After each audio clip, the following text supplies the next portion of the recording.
Ready to hit the pause button on your parenting fails? Ready to feel better about your parenting? Welcome to Parenting Pause, the podcast, where all of you is welcome and where you can listen in on how other parents became the parents they always dreamed of being. I'm Leslie Potter, the founder of the Pure Joy Parenting Way. I'm a mother, a parenting coach, and a fellow traveler on this journey to wake up in our parenting. And I believe together we can make this a better world for ourselves and our kiddos.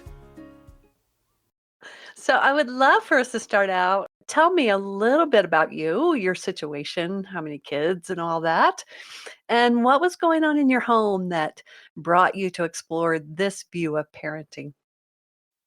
I have two kids, two boys, one who's a senior in high school and the other who's a freshman.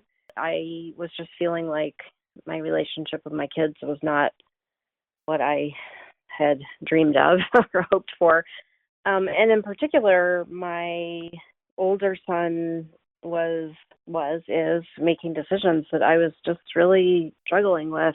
I had lost my curiosity and was just mad all the time, and it was clear that wasn't going to get me and us anywhere. So I was just really looking for a different path. So maybe you could speak a little bit, because I know everybody here has their own little fantasy. Like, as you said, it wasn't working out how my fantasy had it working out. What Right. what what was that fantasy? I was going to have these perfect little children who were going to do what I wanted them to do in the way that I wanted them to do it, and they would be happy about it. And because that's kind of how I was. It is Right. how I was. And so, and it's how my husband was. And so I just had this vision that, just like we did, they were going to be these little rule followers and be really happy to put one foot in front of the other. And they were going to be super academic and really like school. And it just wasn't working out like that. So they came to wake you up, huh? Yeah, and then, it was just all the nagging and the consequencing and the punishing and it just was getting us nowhere except in a bad relationship. And I think, just to give you so much kindness, as you know, which is my leading edge, so many of us, have this fantasy. I just laugh at myself too. It's almost like we didn't include the other side, right? Right. It was kind of like, well, for me to get my fantasy, I needed my daughter to be a specific person, and it didn't leave a Right. lot of room for her to be her own individual and her own being. Right. And just like your sons, thankfully, as the last mama said, she had a strong-willed child that came in with their own agenda, their own GPS, and Yep. were very clear that they weren't going to act out our fantasies for us. Yeah, exactly. Yeah. Yeah. So maybe you could tell me, like, as you begin to come to this insight, it sounds like you came my way more because you were interested more in the relationship than the behavior. But I know that that's a tricky, tricky place. And I know it has been for you. It has been for me because Yeah. yeah. I Speak mean, to it's that a little bit. definitely been, I do think in the beginning, I was also, I guess, thinking that what I would be doing was also, finding ways to change behavior. And that's a big part of what I've learned in working with you is that that's not the, The goal. it's not the goal and it's not Yeah. the focus. Well, I think what the is the focus, and I just want to mention this and see if this is true for you. I think the focus can be on changing behavior, but it has to be on changing your behavior, not your Exactly. child's. Yeah. Exactly. Yeah. Yeah. And that's a shocker, kind of. It's kind of like, what? Well, What do you yeah, it's mean? like we've Yeah. spent all this time trying to get them to do what we think they should do. And even recently, I've joked with my husband. I was like, some days I wish for the 5-point car seat restraint again. Like, when they're little, you can pick them up and put them there and clip them in, and you've got them. That seems easy. It's like, okay, this is what we're doing. I can remember the first time my son, the one that brought me here, he was about 8 years old, and there was this appointment that he had, a regular appointment that he had, and he really hated it. And I can remember the first day that he locked himself in his room and like wouldn't go. And I was like, oh wow, this whole chapter is missing from like my parenting manual. Like it was just this real wake up call. I mean, almost in a way, like, I mean, not that I didn't know my kids weren't separate people, but it was just this whole different like perspective of like, oh, he really doesn't want to do this, and he's not going to, and he's not, a baby that I can pick up and take somewhere. And what I find in those places, and I don't know if you found this to be true, but we do fall back on our old parenting template in that place because we don't have the new one. So if we were forced or we were pushed or we were consequenced or we were punished, it's just like we go through our file cabinet, right? Just to find Yeah, all the strategies. And I yeah, know for myself, I pulled them all out, right? yeah. But none of those were still working. Well, and I know for me too, it's like kind of one of my indicators that not only is this not working in terms of the old template and I don't want this anymore. I mean, the first way I sort of became aware of it is that my husband would say, well, when I was young, and I can just remember at some point thinking, if he says that one more time, because it's not relevant, that was our only reference, but it wasn't helping us. So maybe you could speak a little bit about what had to change inside of you. As I say, when we finally get the focus off of changing our child's behavior, it comes back home and we start to realize, oh, there's something internally, but which is actually a much more empowering place than Yeah. power over, but it's still a little daunting. Yes. Well, it is because I mean, first of all, it's just this whole new way of thinking. So there are times when it feels really uncomfortable and ungrounded because it's like I've got one foot in the old way and I've got, a tiptoe in the new way. And it feels like there's just this, like I'm bridging this huge chasm. It doesn't feel like there's a lot underneath. Definitely like trying to make the transition in terms of just my own thinking. It's hard sometimes because I don't know as I'm learning this new thing. I had to question my own, I guess my own beliefs really about, do I always know what's right for my kids? Phew, that's a And big one to let go of. yeah, and then to try to have faith in their own sort of understanding and knowing of their own path, even if they, particularly as like teenagers, they can't articulate it. Yeah, and then just like to try to understand what within me kind of rises up when my kids are making choices that scare me for them or that make me nervous or that, I think, oh, well, that's not what I would have done or that's not what I did. For me, it's a lot of like trusting them and trusting the unknown and then figuring out when those feelings come up, how to work with it and how to sit with it and how to not like run in their rooms and start doing whatever I do to make myself feel better. Maybe you could give us an example. Do you have one? Yeah, making them get off the computer or making them sit down and check Infinite Campus with me and what are your grades and, how are you going to fix this and what's your plan? And So would you say yeah, that old style when were doing that was, as you said, that was to make you feel better, but it made them most likely feel worse? totally. Yeah, Yeah, it right? made them want to talk to me about Yeah. it. Or the thing for him was that he would just, I finally started to understand, he would just tell me what I wanted to hear just to get me to stop talking Yeah, exactly. and get me What a off his great back. what a great And, strategy, right, on his right, part. Yeah. yeah, without ever, any intention of doing whatever, because he just wanted me to quit. So he would agree to pretty much anything just to get me to get out of his room and stop having a panic attack. But I just want to stress that because it's so cool to hear that. I haven't ever thought of it this way till you just said it. You might feel better, but often our children feel worse because Yeah, we're criticizing them or we're telling them what they haven't done right or we're telling them they need to do something different. And right, so, we might walk away going, "Ooh, that was a really good parenting move. I feel really good." And right. the child is left over there going, "Oh, I feel really bad. I feel really Right. Then they criticized." just like they don't feel supported and they don't feel like they can come to you and Yep. Yep. like they don't feel like they can tell the truth about what's really going on. It's hard and it because it's hard for him because when I now approach him with more curiosity, he's still guarded because he's afraid if he says, what he really thinks, or, the way it really is, or that he's really not doing or turning in his homework, that I'm going to freak out and I'm going to get mad.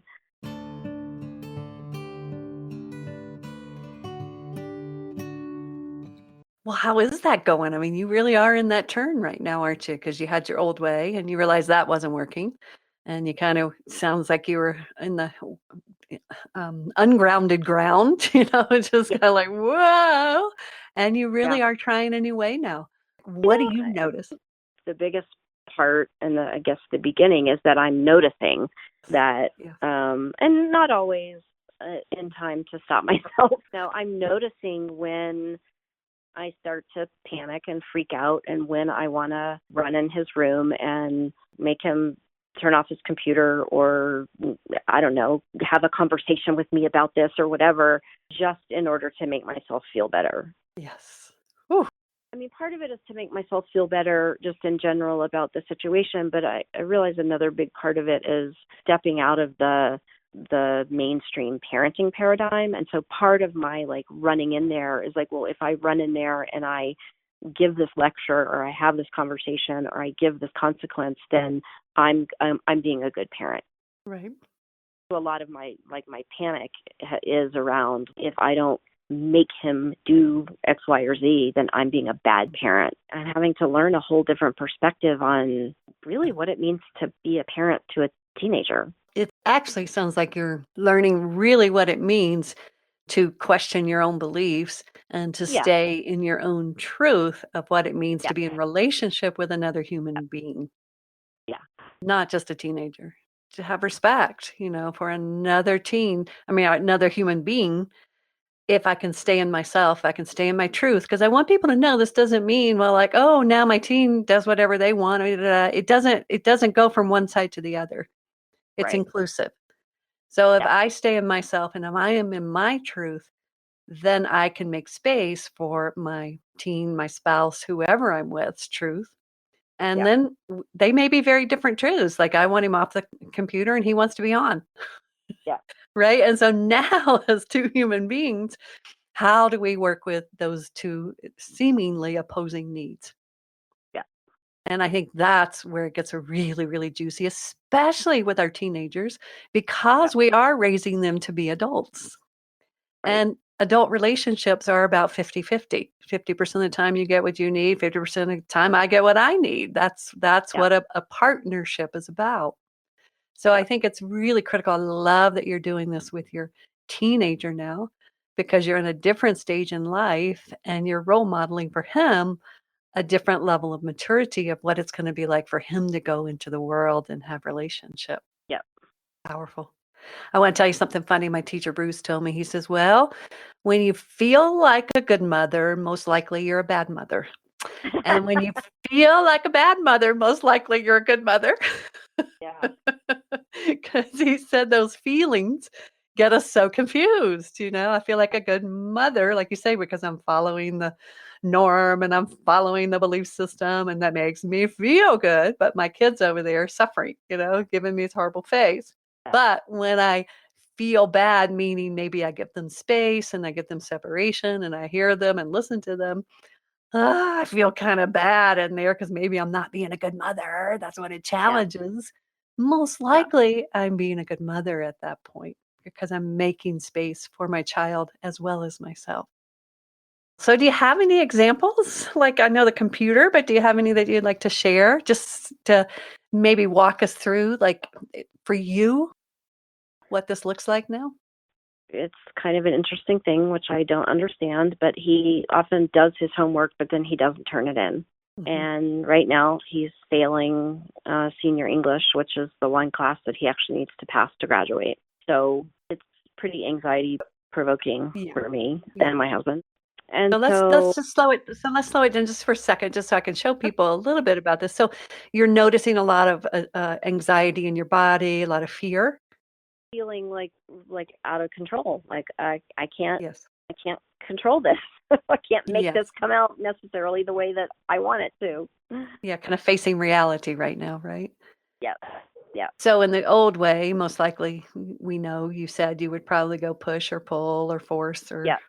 control, right? What are you doing now? I did go in like yesterday and say, can we just talk about this a little bit? I'm Mm, curious about mm, what is it that's happening, and are you doing your homework? Are you turning it in? And it's interesting because he said, well, yeah, I'm doing the work, but sometimes I don't turn it in. So I was like, okay, well, that's interesting. And I said, well, do you know why? And he said, I don't know why. And then I started having a hard time with that because I was like, you don't know why? How could you not know why? You started And going then back, right? I could feel myself like veering off. And so at that point, I was like, okay, well, maybe it's just not a good time to continue talking about it.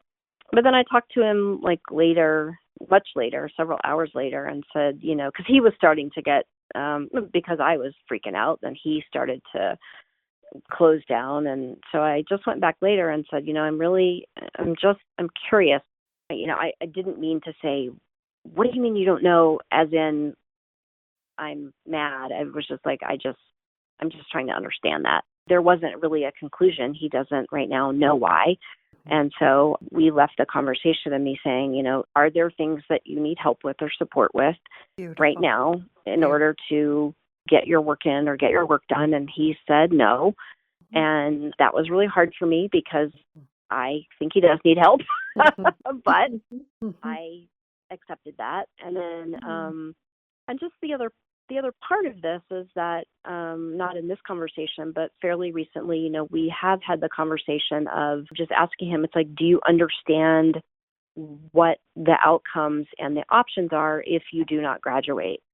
And because I want him to understand what his choices are going to be. And Oh, then yeah. I have also said, so one of his choices is to go to summer school, but that costs $250. And so, we have said we're not willing to pay the $250.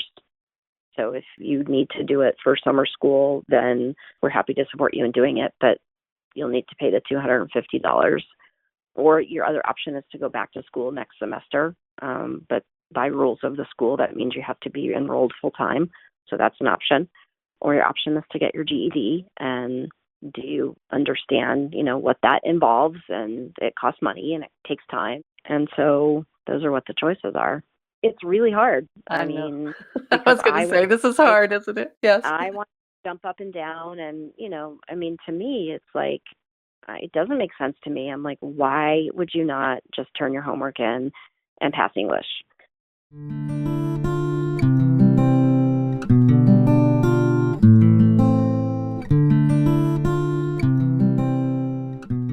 This is such a beautiful example because I always like to say it's never about what we think it's about, right? Mm. For you and your rational mind, it's just about Yep. homework and Right. English and just do it, right? I mean, you're so close. Come on, it's your only course. It's like just Right. in the rational mind, you will never make sense of this in the rational mind because it's Mm. not about that. Mm-hmm. Because if it was, that would be easy, Yep. right? He could say, I've done my homework here, mom, turn it in. I mean, he could do it. Mm-hmm. So we Mm-hmm. know in this example that it's about something on an emotional level. And that's why it's challenging for you to keep staying with the vulnerability and the curiosity Yep. because the rational mind wants to come in and work it out and fix it. Yeah. Right. So let me ask you a question. So I'll just do a little work with you right here online. Like, what is the feeling that you feel comes up when you drop out of your rational mind? And do you feel helpless? Do you feel powerless? What comes up for you when you I realize think this it's is his? I feel powerless, and I probably also, honestly, probably some shame Yeah. because like I look around me and I'm like, well, everybody else could Yeah. manage to everybody else's kid could manage to do this, and why can't mine? And so yeah, probably those two things. Yeah. So let's just stay there for a moment. I just want to support people in watching what we do here, is that we just offer kindness to that shame, right? We offer kindness to that powerless one. because our feelings drive our behavior. And if we're not able to offer that kindness right now, we'll all do that together, even listening here. Just imagine putting your hand on your heart and offering that kindness to yourself, to Christine, because we've all felt shame. We've all felt powerless. And as we just offer kindness to that feeling, then we don't have to act it out with our child. Now, again, the other reason we do this is most likely this is some of the feelings your son is feeling that are driving his behavior. Right. And when we really understand this, that our children throw us the hot potato, they kind of throw us the feelings to see what we do. And when we're finally able to do what you're doing, which is to sit and I don't understand. Do any of us understand feelings? No, right? I mean, that's the greatest craziness is we don't understand why people behave the way they do. And then we track into their feelings and often we can see, well, there you go. So if you're just able and willing to tolerate and sit and stand and open and offer kindness to these feelings, then in my experience, this is part of the safe seat process that we learn in this process, you will be able to grow yourself up more and more, which you are doing, and really be present with your son in that feeling place. Knowing that, like you say, knowing that it's not easy, knowing that it's not comfortable, knowing that there's no understanding of it, but you can walk in with deep presence to let him know that he is not alone. Yep. And this is the ultimate power of this work. You know, I see you, I hear you, and you are not alone. And I don't understand it. You don't understand it, but I'm not going to walk away from you by trying to fix you, by trying to change you, by trying to force you out of this whew, very, very significant place, which we don't rationally know why. Yep. Woo! Pretty powerful work. And Mm-hmm. I deeply, deeply appreciate you coming on to talk about teenagers because again, I have a teenager, I have an 18-year-old, and we have so many beliefs and ideas and misunderstandings like that. We want to go so rational. And as I've talked to you many times before, you have an adopted son, I have an adopted daughter. Um, 18 and leaving home is one of the most intense places I witness for adopted kids. Yeah. They often will regress back into a much earlier time. And what a great way to stay at home, right? Right. My daughter's 18 right now, and she is struggling. I mean, as excited as she is to be an adult, she Yeah. wants to be 4 again.